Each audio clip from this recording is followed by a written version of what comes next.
welcome to Mirror TV, high school football week number 13. All playoffs now. I'm Scott Franco, and again with Mike Boytim, the high school football beat writer for the Altoona Mirror. We're going to look at 5 playoff games here. We're going to first start with the road trip game. This is Hollidaysburg versus Wallen-Paupack. Wallen-Paupack, which I am told is on the other side of Scranton. They're going to be playing this game Friday night at Danville. Wallen-Paupack is 9-3. Mike got to see Hollidaysburg this past weekend in a win over Oil City up in Franklin. What can you tell us about this game and what's at stake for these two teams? Well, the kids were thrilled about winning against Oil City, but they've been to this level before. They beat Grove City last year. They've gotten to this level. This is the level they want to get past. Because last year is where they lost to Gateway. It's a senior-led team,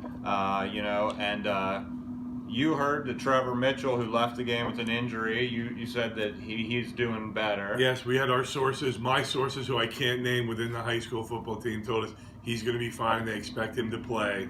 That's all I'm going to say.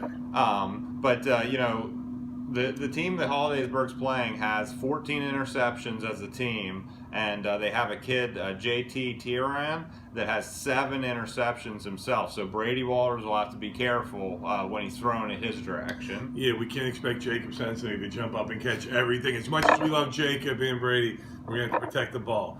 Our next game is Bishop Guilfoyle, which as of recently has looked like the BG teams of old here. They're playing Juniata Valley. And I'm looking at some scores here that Mike has written down here. This game is at Juniata Valley. Yeah, it's at Juniata Valley. And tell us about why you have these scores written down here. Well, the last 2 years, Juniata Valley's season has come to an end playing Bishop Guilfoyle. Those scores have not been pretty. It's been 58-0, and last year was 59-13. So, this year it's at Juniata Valley. The kids are confident. I covered Juniata Valley, Claysburg. They feel like that they've had their season ended by BG, and they're ready for them. They respect BG as a program, but they're hoping that this is the season that they can, be competitive with them. And the thing about BG is they had a really young team at the beginning of the year, and they've had a whole season now, so these kids aren't new anymore. They've had a whole season, and that's why I feel like they're coming into their own, and they had a little extra motivation against Homer Center, obviously. And I still believe, because they're high school kids, the fear factor with BG. I think so many teams take the field against them, and they're terrified. So they just feel like, oh, I hope we can stay with these guys. If Juniata Valley can get over the fear factor, at least I hope it's a competitive game. Our next game is our road trip game. We thought Hollidaysburg going to Danville was far. Chestnut Ridge is taking on Wilmington, and I got to think that's going to be up there somewhere. It's at Slippery at Rock University. So that's going to be a road trip. Wilmington, for those who are football junkies around here, used to always play Tyrone at this level of the playoffs. What does Chestnut Ridge have to look forward to here? Well, Wilmington's a hot team. They've won 9 in a row since they lost to Farrell. It's their only loss of the season. And Chestnut Ridge though has been playing as good as anybody. And Chestnut Ridge, they lost to Bishop Guilfoyle in a game where they committed 4 straight turnovers. And they lost to Richland, who's undefeated by 4 points. I mean, Chestnut Ridge has proven they can play with anyone. So it's kind of, I feel like it's a toss-up game, but Ridge is going to have to be able to play their best game to move on. This is where their season ended last year at this stage of the playoffs. Our next game is one of the games that I found out when these two were going to be matched up. I thought this was kind of neat because they're both in the mirror coverage area, but they never play.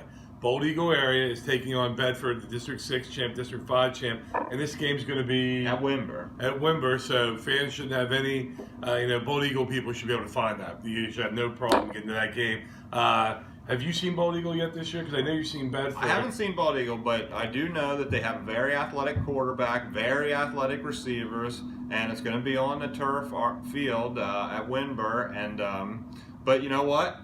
Bedford played Westinghouse on the turf field at Somerset, and in this video last week I said I thought Westinghouse would have an advantage, but Bedford demolished them. And so Dylan Arnold played really well in that game. this should be a great matchup. And for Bold Eagle area, they're not used to being at this level too, so that's something new for them to get to the second round. United at Northern Cambria is our last game. These are two teams that are from the Heritage Conference. They've played before. Tell us about this matchup. Well, they actually played in the season opener, and United did not fare well. Northern Cambria won 43-14, but Northern Cambria just beat Salzburg by 2 points on a 2-point conversion. And they were like a 9 seed. And they had beaten Salzburg 50-13 in the regular season. So that goes to show anything can happen. But Mike we have what can extra. also happen is this was photos from Western PA football. Now our director's going to have to zoom in for us maybe here. Look at the mud. Look at the mud on this game from Northern Cambria, Salzburg. The helmets are the only thing that you can tell the difference of who played for who that night. And hopefully none of those kids drove home with their parents in their car after that game. But the word is that they're going to play this game at Northern Cambria on that same field. So if it rains at all this week, it's supposed to rain Tuesday. We're shooting this on Sunday. And even though it's going to be cold up there and that ground could solidify, if it rains on Tuesday, like they said, that could be another quagmire come, is that Friday night? That game is Friday night.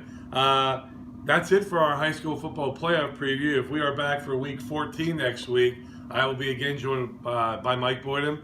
My name is Scott Franco with the Altoona Mirror, and I will hopefully have a different cup with maybe my daughter's photos on that one. Join us again on Mirror TV. Thanks for watching.